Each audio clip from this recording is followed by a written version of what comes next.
good morning, good afternoon, good night, whatever time of the day this video comes out to your certain time. But it's your boy Bsmooth Pride, and we have yet again one of these building videos. Today we are going over the weapon that I did mention in my last video. If you did not get a chance to check out my last video, make sure you do that.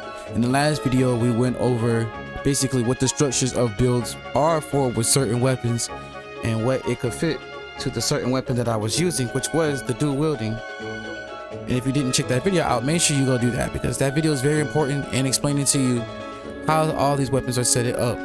So without further ado, we're going to be jumping into the dagger build. And my dagger build is, it's something, okay? It's something. I got the Howling of the Spider, Reaper's Wrath, Galvanize, and Fire Spark. As you notice, I took that golden apple off, and I kept the Agile Fury on, of course, because that you need that for that strength and that 800% for normal attack power, not to mention hyper awareness, but this more likely will get taken away.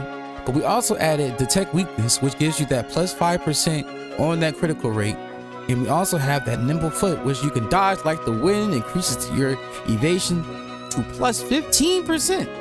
So if we go over these basic stats here, my evasion is not high, which, you know, is fine, but it will make for it with having your dagger in hand and having this passive skill.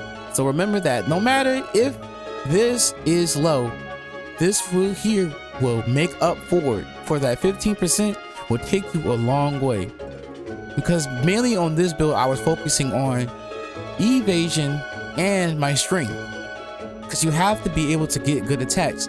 But I didn't make sure my strength was too high like how it was in my last build. And if anything, my accuracy is what you really need to pay attention to. Not to mention I still have that high dexterity, but the agility was a little bit higher when you saw my sub perimeters in my last video.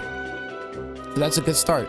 Not to mention I'm using teammates that will help me get that dagger proficiency up, like Rihanna for instance. She's a great teammate to use in dagger situations. As far as weapons, you can see I'm rocking the XT Undying Sakura, which has that Seeker Arts damage 296. I can level this weapon up and further progress it, but I've been taking my time and actually been trying to not spend all of my Shia, of course. Now I did mention in my last video about all the outfits. You got to check out the last video to pretty much understand. But in this build, you're gonna want to keep a good distance. You want to be more of a supportive character. That's where I have the Undying Sakura, where it has that Sacred Arts damage. Not to mention my Sacred Arts has gotten way better. Still need to get to that steel so that I can get that attack boost, but at least that I have the accelerator to do everything else that I have. Not to mention my teammates are Rooney A and Leafa, which they are rocking their Apostle Divine Objects. Very nice and very good weapons. Out of all the Apostle weapons, I enjoy Rooney's the most because it reminds me a lot of Alice's weapon. Instead of Alice's using the Osmosis tree, this hollow blade here summons roses. So this is a really good weapon. Not to mention Rayona's rocking the dagger, the White Knight. I don't have her rocking the Moon Song dagger because this weapon is weak, but it does have good perks to it. Not to mention that I have other good weapons that can be added in her arsenal, but I have to level these weapons up because, as you can see, that accuracy and that defense went up like crazy. But if anything, I could give her the Divine Shredder, but I want her to rock the dagger, the White Knight. Why not? She doesn't need to rock the Divine Shredder right now. But if you continue on in this build, your build will be very satisfying, very crunchy, very OP. Your attack power will be high.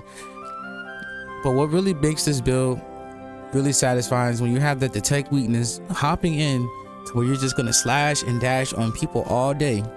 Slash and dash on them, folks. Slash and dash on them.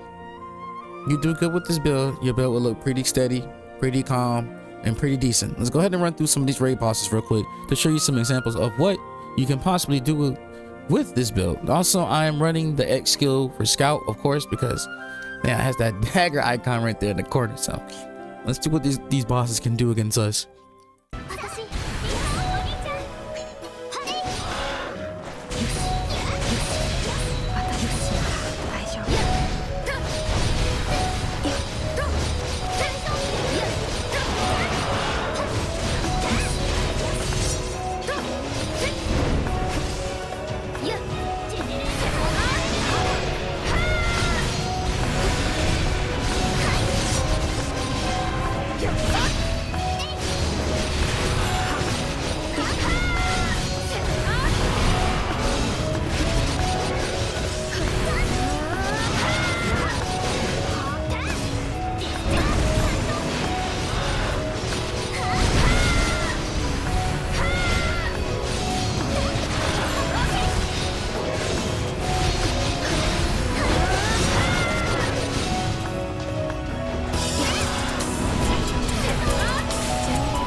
as you saw in that fight, I was not only able to hit lots of critical damage, but on the Tri-Pierce, I was able to hit about the same amount of damage that I would usually do for any other skill. Not to mention the Armor Piercer was hitting great amounts of damage. I could have done higher damage, but you have to understand that I'm using a dagger and it's not preferred to use close quarter combats. But for this build specifically, I have it designed to do close quarter combat, because as you saw in that, I'm doing nothing but hitting nothing but critical damage. And as you can see here, there's nothing but crits, crits, crits.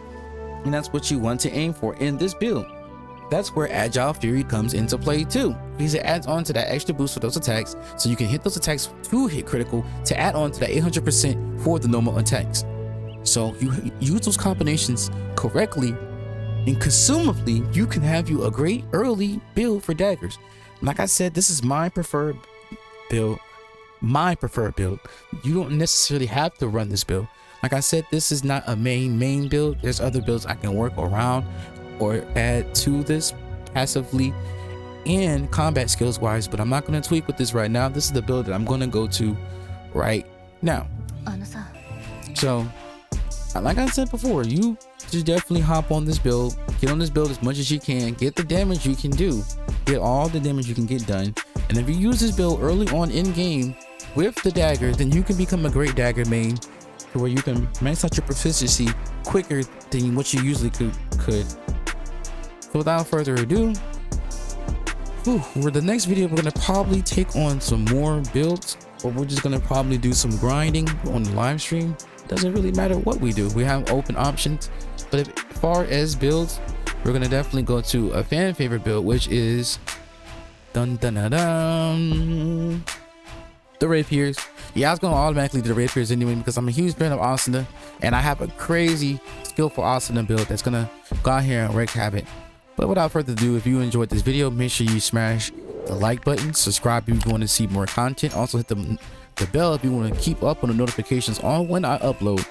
And peace out to you guys, and happy hunting in the underworld, SAO fans.